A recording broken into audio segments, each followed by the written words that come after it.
నమస్తే. మావోయిస్టులకు అతి భారీ దెబ్బ తగిలింది. అటు భద్రతా బలగాలకు భారీ విజయం సాధించినట్టే చెప్పుకోవాలి. మోస్ట్ వాంటెడ్ హిడ్మా అల్లూరు జిల్లా, అల్లూరు సీతారామరాజు జిల్లా మారేడుపల్లి అటవీ ప్రాంతంలో ఎన్కౌంటర్‌లో మృతి చెందినట్లు ఏపీ డీజీపీ కూడా ధృవీకరించిన పరిస్థితి కనిపిస్తుంది. మనం గతంలో కూడా చాలా సార్లు మాట్లాడుకున్నాం హిడ్మా గురించి. హిడ్మా మోస్ట్ వాంటెడ్ కేంద్ర ప్రభుత్వం దృష్టిలో, భద్రతా బలగాల దృష్టిలో ఎన్నో ఏళ్లుగా ఆపరేషన్‌లకు ఉరిగొలిపినా కూడా ఎక్కడ అంతు చిక్కని, ఎక్కడ అంతుబట్టని హిడ్మా ఈరోజు మారేడుమిల్లి అటవీ ప్రాంతంలో భారీ ఎన్కౌంటర్‌లో చనిపోయిన పరిస్థితి కనిపిస్తుంది. మారేడుమిల్లిలో జరిగిన ఎన్కౌంటర్‌లో హిడ్మాతో పాటు అతని భార్య కూడా చనిపోయినట్లు పోలీసులు ధృవీకరించారు. వీళ్ళతో పాటు మిగతా నలుగురు మొత్తం 6 మంది చనిపోయినట్లు పూర్తిగా సమాచారం వస్తుంది. ఏదైతే కేంద్రం దృష్టిలో మోస్ట్ వాంటెడ్‌గా ఉన్న హిడ్మా నిజంగా ఈ యొక్క ఎన్కౌంటర్ తోటి అతను చనిపోవడంతో కేంద్ర ప్రభుత్వం ఓ రకంగా విజయం సాధించినట్టే చెప్పుకోవాలి. ఎందుకంటే ఇప్పటి వరకు కేంద్రం దృష్టిలో ముగ్గురే మోస్ట్ వాంటెడ్‌గా ఉన్నారు. ప్రజెంట్‌గా మనం చూస్తున్నాం గతం నుంచి కూడా ఎంతోమంది మావోయిస్టులు లొంగిపోతూ ఉన్నారు. చాలామంది ఎన్కౌంటర్ కూడా చనిపోయిన పరిస్థితి ఉంది. కానీ ఇప్పుడు ప్రజెంట్‌గా ఇప్పుడున్న పరిస్థితుల్లో కేంద్రం దృష్టిలో ముగ్గురే మోస్ట్ వాంటెడ్. 1 మాడ్వి హిడ్మా, 2 పాపారావు, 3 తిప్పిరి తిరుపతి. హిడ్మా అతి మోస్ట్ వాంటెడ్‌గా ఉన్న పరిస్థితి ఈరోజు అంటే ఆపరేషన్ కగార్‌లో భాగంగా అసలు మొదట పట్టుకోవాల్సింది హిడ్మనే అనేది కేంద్రం ఆదేశాలు జారీ చేసింది భద్రతా బలగాలు. అంటే వాస్తవంగా కూడా సజీవంగా పట్టుకోవాలని ఎంత ప్రయత్నం చేసినా కూడా హిడ్మా మాత్రం దొరకని పరిస్థితి. ఎందుకంటే హిడ్మా మామూలు మనిషి కాదు. ఎట్నుంచి ఎటుపోతాడో తెలియదు. ఎవరికి వ్యూహం అసలు అందదు అసలు. అంటే ఇక్కడ ఉన్న మనిషి ఎక్కడనో సమాచారం ఇచ్చి ఎక్కడనో వెళ్ళిపోతాడు. అంత దిట్ట. అంటే వాస్తవంగా కూడా సజీవంగా పట్టుకోవాలని, అతని నుంచి సమాచారం రాబట్టాలని ఇట్లా రకరకాలుగా ప్రయత్నం చేసిన కేంద్ర ప్రభుత్వం భద్రతా బలగాలు మాత్రం ఎక్కడ విజయం సాధించినట్లే కనిపించినాయి సజీవంగా పట్టుకోవడంలో.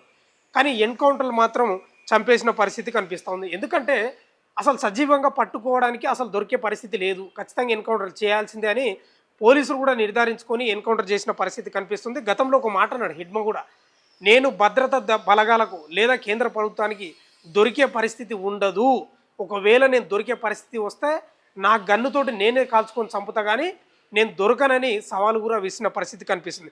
అసలు హిడ్మా ఎవరు, ఏం కథ అనేది ఒక్కసారి డీటెయిల్స్లోకి పోతే మనం, ఎందుకంటే హిడ్మా మోస్ట్ వాంటెడ్ మామూలు మనిషి కాదు. వ్యూహాలు రచించడంలో, గెరిల్లా యుద్ధాలు చేయడంలో ప్రముఖులను కానీ లేకపోతే రాజకీయ ప్రముఖులను చాలామందిని చంపడంలో చాలా దిట్ట. ఇంకో విషయం ఏంటంటే హిడ్మా గన్ను ఎక్కువ పట్టుకోడు, వ్యూహాలు రచిస్తాడు. ఎవరిని ఎక్కడ చంపాలి, ఎక్కడ మాటు వేసి ఎక్కడ బాంబుతోటి డొమైనర్తోటి పేల్చేయాలనే వ్యూహంలో భాగంగా చాలా దిట్ట. ఒకసారి హిడ్మా చరిత్ర చూస్తే ఛత్తీస్గఢ్ రాష్ట్రం దక్షిణ బస్తర్ జిల్లా పూవర్తి గ్రామానికి చెందిన హిడ్మా 1996-97 మధ్య, అంటే అప్పుడు ఆయనకు 17 ఏళ్ళు ఉన్నాయి. ఆ టైంలోనే మావోయిస్టు ఉద్యమానికి, సాయుధ పోరాటానికి ఆకర్షితుడై అడవుల్లోకి వెళ్ళిన పరిస్థితి కనిపిస్తూ ఉంది. అప్పుడు వెళ్ళిన వ్యక్తి 17 ఏళ్ల ప్రాయంలో వెళ్ళిన వ్యక్తి మళ్ళీ తిరిగి రాలేదు. దాదాపు 25 ఏళ్ళు అజ్ఞాతంలో ఉన్నాడు. అయితే హిడ్మా అద్భుతంగా ఇంగ్లీష్ మాట్లాడగలరంట. ఒక లెక్చరర్ సాయంతో ఇంగ్లీష్ అద్భుతంగా నేర్చుకొని మాట్లాడే వ్యక్తి హిడ్మా అనేది కూడా తెలుస్తుంది. ఇక హిడ్మా యొక్క చరిత్ర చూస్తే 17 ఏళ్ల వయసులో వెళ్ళినా కూడా ఆయన ఎక్కువ గన్నులు పట్టుకోలేదు. కానీ వ్యూహాలు రచించడంలో, ఆ బాంబులు తయారు చేయడంలో, ల్యాండ్ మైన్లు తయారు చేయడంలో, ఎక్కడ పేలిస్తే ఎక్కడ భారీ ప్రాణ నష్టం జరగాలనే వ్యూహం రచించడంలో మాత్రం చాలా దిట్ట. ఎందుకంటే ఆయుధాల తయారీ, రిపేర్లలో ఎక్స్పర్ట్ అంట. అంటే అందుకే కేంద్ర ప్రభుత్వం కూడా ఛత్తీస్గఢ్లో చాలామంది రాజకీయ నాయకులను కానీ, తర్వాత భద్రతా బలగాలను కానీ చాలామందిని చంపడంలో, గెరిల్లా వ్యూహ రచనలో హిడ్మనే మోస్ట్ వాంటెడ్ అంట. మనం చూసుకున్నాం ఈ మధ్యకాలంలో కూడా. ఏంటంటే అది ఈ మధ్యకాలంలో ఒక 4-5 రోజులు అవుతుంది అంతే. ఛత్తీస్గఢ్ హోంమంత్రి అనుకుంటున్నా ఆ మంత్రి విజయ్ శర్మ, సబ్జెక్ట్ కరెక్షన్, అతను ఈ మధ్యకాలంలో పూవర్తి వెళ్ళి వాళ్ళ తల్లితోటి మాట్లాడి మీ కొడుకుకు రిక్వెస్ట్ చేయి, అప్పీల్ చేసుకోమా, రమ్మని చెప్పని చెప్పిండు. ఆమె కూడా చెప్పింది, ఇక చాలు ఉద్యమం చాలు, ఇక రా, బాలేదు పరిస్థితి, నేను చివరి దశలో ఉన్నా, చనిపోయే దశలో ఉన్నా, నువ్వు వస్తే బాగుంటుందని తల్లి కూడా వేడుకున్నది కానీ ఎక్కడ కనికరించలేదు. అంటే ఒకటే మావోయిస్టు హిడ్మా చనిపోతే నేను ఉద్యమంలో చనిపోవాలి తప్ప నేను వెన్ను చూపు వచ్చే పరిస్థితి ఉండదని గతంలో సవాల్ చేసిన, దానికి అనుగుణంగానే ఇక రకరకాల ప్రయత్నాలు చేసినా కూడా లాస్ట్కు, ఎందుకంటే కేంద్రం దగ్గర అత్యాధునిక ఆయుధాలు, డ్రోన్లు ఇవన్నీ ఉన్నాయి. అయితే వాస్తవంగా కూడా కర్రెగుట్టలు అంటే మీకు తెలుసు, ఇంతకుముందుకే చాలా వార్తలు విన్నుంటారు మీరు. కర్రెగుట్టలు అంటే మహా డేంజర్. పగటి సమయంలో కూడా చీకటిగా ఉంటాయి. అలాంటి కర్రెగుట్టల్లో హిడ్మా మాటు వేసి ఉన్నాడు. ఆ కర్రెగుట్టలు ఎవరికి అర్థం కావు. అసలు ఎక్కడ గుహలు దాదాపు 300-400 కిలోమీటర్ల విస్తీర్ణంలో ఉంటాయంట కర్రెగుట్టలు. అలాంటి గుట్టల్లో మాటు వేసి హిడ్మా ఎవరికి దొరకకుండా ఉన్న పరిస్థితిని కూడా ఆపరేషన్ కగార్లో భాగంగా భద్రతా బలగాలు ఛేదించినట్టే ఏ రకంగా కేంద్రం సీరియస్గా ఉందో అర్థం చేసుకోవాలి. ఆ కర్రెగుట్టలను ఛేదించడమే కాదు, అక్కడ క్యాంపును కూడా ఏర్పాటు చేసుకున్న పరిస్థితి ఉంది భద్రతా బలగాలు. అందుకే హిడ్మా కూడా వాళ్ళ చోటును మారుస్తూ ఈ మధ్యకాలం నేషనల్ పార్కు రకాల ఛత్తీస్గఢ్ ఒడిశా బార్డర్లు మొత్తం తిరిగి ఇప్పుడు చివరిగా అల్లూరి సీతారామరాజు జిల్లా మారేడుపల్లి అటవీ ప్రాంతంలో ఉన్నట్లు సమాచారం అందుకొని ఇక భద్రతా బలగాలు ఎన్కౌంటర్ చేస్తే భార్యతో సహా హిడ్మా కూడా చనిపోయిన పరిస్థితి కనిపిస్తూ ఉంది. ఏపీ డీజీపీ కూడా ధృవీకరించిన పరిస్థితి కనిపిస్తూ ఉంది. అయితే ఇంకోటి ఏంటంటే దళ సభ్యుడిగా 1996లో మావోస్టులో చేరిన హిడ్మా కీలక నేతగా ఎదిగినట. పెద్దగా తుపాకీ పట్టని అతడు అంటే హిడ్మా మావోల పక్కనే ఉండి సూచనలు ఇస్తాడంట. తుపాకీ పట్టడంట, కానీ సూచనలు ఎట్లా చంపాలి, ఎక్కడ బాంబు పెట్టాలి, ఎట్లా భద్రతా బలగాలను మనం చంపేయాలి, లేకపోతే రాజకీయ ప్రముఖులను ఎట్లా చంపేయాలనేది సూచనలు, సలహాలు, సూత్రాలు ఇచ్చే వ్యక్తి అంట. పోలీసులపై ఎక్కడ ఎప్పుడు ఎలా దాడి చేయాలనే వ్యూహాలు రచించడంలో మోస్ట్ వాంటెడ్ దిట్టనట. ఇక దేశంలో పోలీసులు ప్రముఖ నేతలపై జరిగిన చాలా దాడులకు హిడ్మానే నాయకత్వం వహించాడు. దీంతో గతంలో కేంద్రం అతడిపై 45 లక్షల రివార్డు కూడా ప్రకటించిందట. గతంలో ప్రకటించింది, కానీ ఇప్పుడు 1 కోటి రివార్డు ఉంది. ఎంత డేంజర్ అంటే మామూలు గెరిల్లా వ్యూహ రచన చేయడంలో చాలా దిట్ట.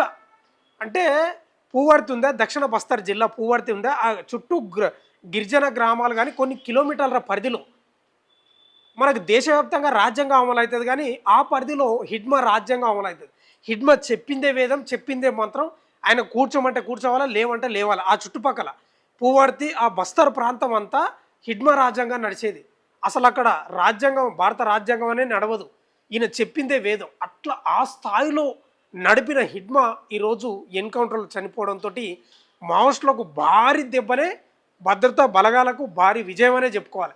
ఈ రకంగా ఇప్పుడు ఇద్దరే మిగిలినరు. ఈ లెక్కన కేంద్ర ప్రభుత్వం దృష్టి లెక్కన ఇంకా ఇద్దరే మిగిలిన తిప్పిరి తిరుపతి అలియాస్ దేవ్జీ, తర్వాత పాపారావు మిగిలిన. పాపారావు భార్య కూడా ఊర్మిళ నేషనల్ పార్క్లో జరిగినటువంటి ఎన్కౌంటర్లో మొన్ననే చనిపోయింది.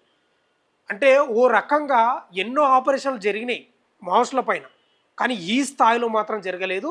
ఏదైతే కేంద్రం పెట్టుకున్నదో 2026 మార్చి 31 నాటికి మావోస్టులు అనే వారు ఉండరు రాసి పెట్టుకోవడానికి ఏదైతే హుకుం జారీ చేసిండో అమిత్ షా, దానికి అనుగుణంగానే దేశంలో చాలా భద్రతా బలగాలను మొత్తం అడవులలోనే తిప్పుతున్నాడు. కేవలం అసలు ఈ ముగ్గురు మీద టార్గెట్ పెట్టి హిడ్మాను పట్టుకుంటే మనకు విజయం సాధించినట్టే, ఇంకా మావోస్టు అంతమైనట్లే కనిపిస్తుంది. ఈ లెక్కన మనం మాట్లాడుకోవాల్సింది ఏంటంటే హిడ్మా చనిపోవడంతో, ఎన్కౌంటర్లో చనిపోవడంతో మన అంచనా ప్రకారం, ఎందుకంటే కేంద్రం చాలా సీరియస్ ఉంది, భద్రతా బలగాలు చాలామంది ఉన్నారు కాబట్టి ఇప్పుడు లొంగుబాట్లు కూడా చాలా అయ్యే అవకాశం ఉంటుంది. ఏదేమైనా తన తల్లి చివరి దశలో ఉంది. హిడ్మా తల్లి 17 ఏళ్ళ ప్రాయంలో ఉద్యమంలోకి పోయిన హిడ్మా మళ్ళీ తిరిగి రాలేదు. వాళ్ళ తల్లి చివరి దశలో ఉంది. జాతీయ జెండాను కూడా ఎగిరేసిండ్రు పూవర్తి గ్రామంలో భద్రతా బలగాలు అక్కడ వెళ్ళి జాతీయ జెండాను హిడ్మా తల్లితోటి ఎగిరిపించిండ్రు. అంటే ఇట్లా ఫ్లాగ్ ఎగిరిపించిండ్రు. అంటే హిడ్మా తల్లి ఎన్నో ఆశలు పెట్టుకున్నది.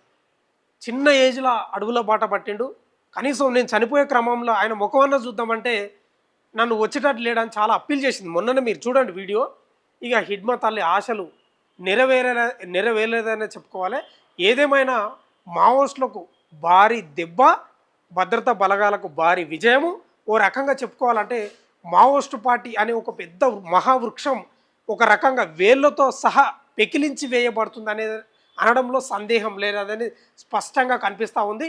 ఈ యొక్క దెబ్బతో, ఈ యొక్క ఆపరేషన్ దెబ్బతో కకావికలమై చాలామంది చనిపోయినారు. మీకు తెలుసు వేణుగోపాలరావు, మల్లోజుల వేణుగోపాలరావు, ఆశన్న, చంద్రన్న, బండి ప్రకాష్, వాళ్ళతో పాటు అనుచరులు 100ల మంది మావోస్టులు లొంగిపోయిన పరిస్థితి కనిపిస్తూ ఉంది. ఏదేమైనా కేంద్రంతో పెట్టుకుంటే మావోస్టులకు కూడా అర్థమైంది. మనకు తెలుసు కేంద్రం దగ్గర అత్యాధునిక ఆయుధాలు, డ్రోన్లు ఇవన్నీ ఉంటాయి. దేశంలో ఉన్న భద్రతా బలగాలను మొత్తం అమర్నాథ్ యాత్రలో ఉన్నటువంటి భద్రత పహార కాస్తున్నటువంటి భద్రతా బలగాలను కూడా మావోస్టులను ఏరివేయడానికి పంపించిందంటే అమిత్ షా ఎంత సీరియస్గా ఉన్నాడో ఒకసారి అర్థం చేసుకోవాలి. ఏదేమైనా ఈ యొక్క ఎన్కౌంటర్ తోటి మావోస్టులకు అతి భారీ దెబ్బ, కేంద్రానికి అతి భారీ విజయం అనే చెప్పుకోవాలి. చూద్దాం ఏం జరుగుతుందో. ఈ యొక్క ఎన్కౌంటర్ తోటి మరి లొంగిపోతారా, లేకపోతే ఇంకా ఉన్నటువంటి తిప్పిరి తిరుపతి పాపారావు ఇక భద్రతా బలగాలను ఎదుర్కొంటాడా అనేది వేచి చూడాల్సిన అంశం అయితే ఉంది. ఏదేమైనా మావోస్టు సంబంధించిన ఎన్నో ఏళ్లుగా పేద ప్రజల కోసం పెట్టుబడిదారి వ్యవస్థకు కోసం పోరాడినటువంటి మావోస్టుల మహావృక్షం అనేది కూలిపోతుంది అనడంలో సందేహం అయితే లేదు.